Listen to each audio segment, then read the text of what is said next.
Namaste, I am Gana Gurung, country representative of WWF Nepal. For a local indigenous person like me, who grew up in the shadows of mountains, the Himalayas are the center of a cultural and spiritual faith. While for visitors, the very same mountains are considered a center for adventure and recreational playground. Globally, the Himalayas are known as the third pole, water towers, and a lifeline and source of water for millions living downstream, including numerous species and their habitats, which are close to my heart.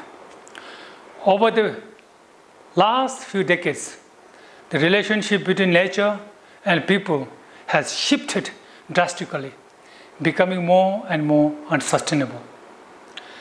This has resulted in the decline of wildlife populations by as much as 68%, and freshwater species by 84% since the last 1970s, resulting in catastrophic effects for both people and nature, particularly climate vulnerable mountain communities and coastal areas.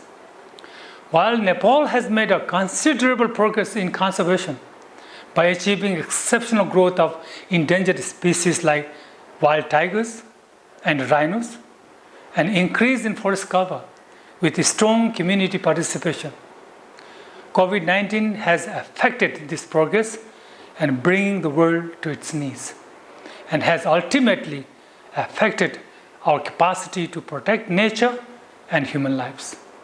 However, it has also given us a wake-up call to reevaluate our relationship with nature and recognize that the health of the planet is tied up to the health of the human population, and that they are two sides of the same coin.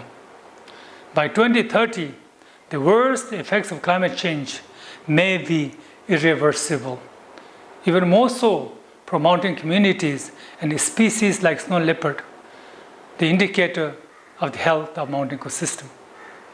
We have very little time to fix this and need to rebuild this broken relationship with nature by moving towards sustainable production and consumption, particularly by choosing to use renewable energy sources such as solar and wind, as well as sustainable hydropower, which has a huge potential in Nepal.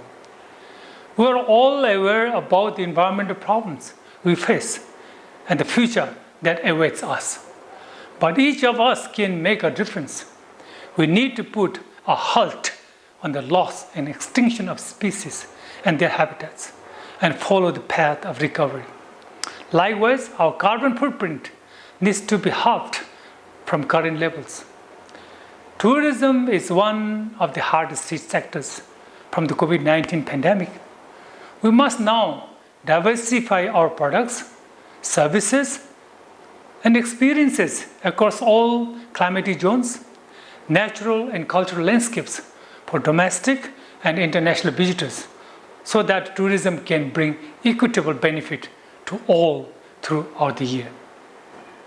We must adapt sustainable green infrastructure, build back better and greener, and build climate resilient policies, structures, and response systems based on lessons from the past to ensure that Nepal remains a stronghold for nature recovery and continue to be a model of conservation. Now the time has come to see the end of wildlife trade and closure of the wet markets across the world, and this journey has already begun. Let us mark 2021 to profoundly reevaluate our policies, systems, structures, investments, and most importantly, the actions on the ground to avoid extreme scenario we find ourselves currently in. Therefore, conserving nature and choosing the path of sustainable development for the benefit of people and nature is a compulsion, not a choice anymore.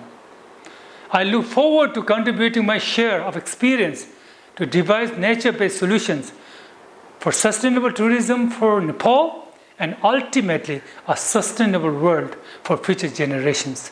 Thank you, and thank you very much.